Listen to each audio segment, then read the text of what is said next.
Peter Pan, written by James Matthew Barrie, narrated by Rebecca Schreiner. Chapter 1. Peter Breaks Through.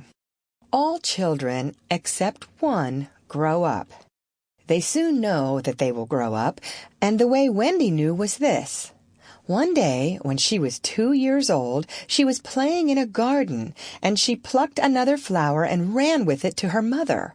I suppose she must have looked rather delightful, for Mrs. Darling put her hand to her heart and cried, "Oh, why can't you remain like this forever?"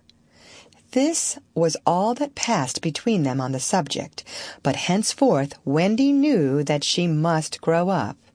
You always know after you are 2. 2 is the beginning of the end. Of course, they lived at 14, their house number on their street, and until Wendy came, her mother was the chief one.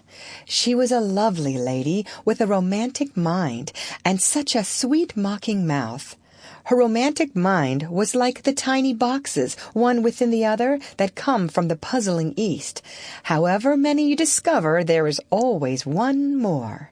And her sweet mocking mouth had one kiss on it that Wendy could never get, though there it was, perfectly conspicuous in the right-hand corner.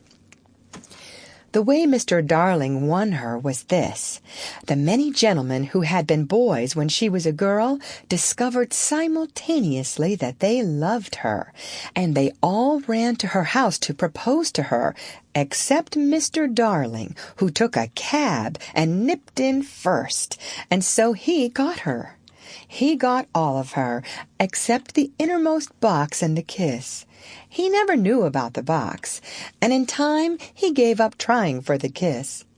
Wendy thought Napoleon could have got it, but I can picture him trying and then going off in a passion, slamming the door. Mr. Darling used to boast to Wendy that her mother not only loved him, but respected him. He was one of those deep ones who know about stocks and shares. Of course, no one really knows, but he quite seemed to know, and he often said stocks were up and shares were down in a way that would have made any woman respect him. Mrs. Darling was married in white, and at first she kept the books perfectly, almost gleefully, as if it were a game. Not so much as a Brussels sprout was missing. But by and by whole cauliflowers dropped out, and instead of them there were pictures of babies without faces. She drew them when she should have been totting up. Sample complete. Ready to continue?